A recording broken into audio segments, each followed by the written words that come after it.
يا أيها الذين آمنوا اتقوا الله ولتنظر نفس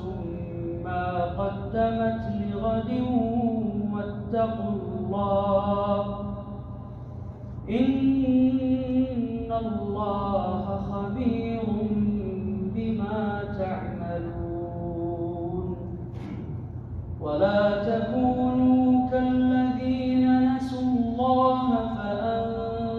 فأنساهم أنفسهم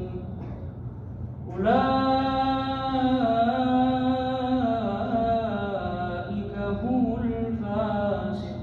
الفاسقون لا يستوي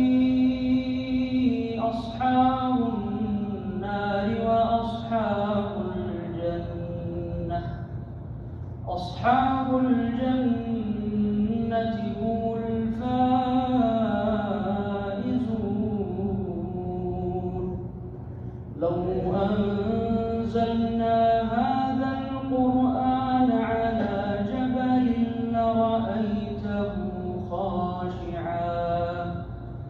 لرأيته خاشعا متصدعا من خشية الله وتلك الأمثال